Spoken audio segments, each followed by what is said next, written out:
Welcome in, Dark Hearts. I'm Wolfie. And Mooney, and this is your Nerd Network News. It's Throwback Thursday, and today we're talking about Telltale games. They came crashing into the scene in 2012 with their breakout success, The Walking Dead game, which is one of the few games out there that truly nailed the comic book style. This year, Telltale Games turns 20 years old. The studio shut down in 2017. Telltale Games made a comeback in 2018, working on mobile games and project porting Minecraft Story Mode to Netflix. Telltale Games' success is due to their Telltale tool, the game engine that they designed specifically for bringing comic book style to life. And now, y'all know I'm a huge fan of the comic book style in gaming, and Telltale Games takes it to the next level. They've also taken on Game of Thrones, and we can't forget The Wolf Among Us. And it's finally getting a sequel this year, fingers crossed.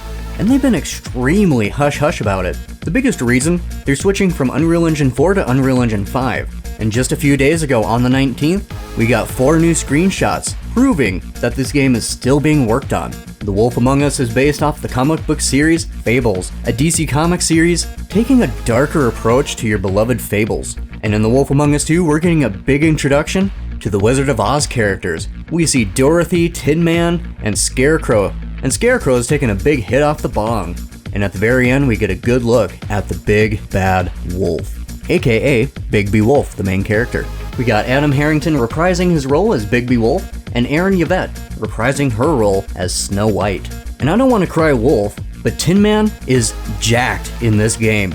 And I gotta say, during this trailer, Bigby Wolf, Tin Man, and Scarecrow all get into a big fist fight, and Dorothy is just chilling on the couch, completely unbothered by the chaos going on around her.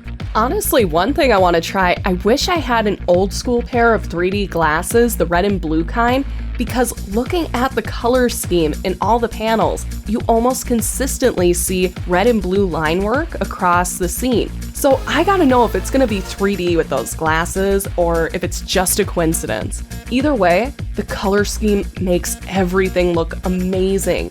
They are really smart about how they do the colors. It's not just thick blacks and contrasting whites.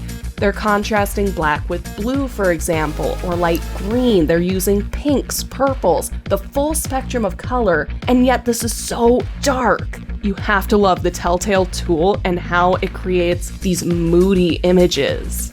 I mean, it just makes sense. Their version of The Walking Dead made Game of the Year in 2012.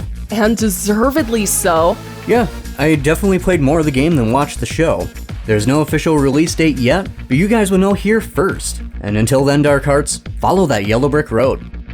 NNN would like to thank our listeners for tuning in, and our radio sponsor, 1065 The Point. Make sure you like and subscribe to darkheart_studios on YouTube, and follow our socials for full video versions of NNN, interviews, and live event coverage. Thanks for listening, Dark Hearts. This is Mooney. And Wolfie, signing off.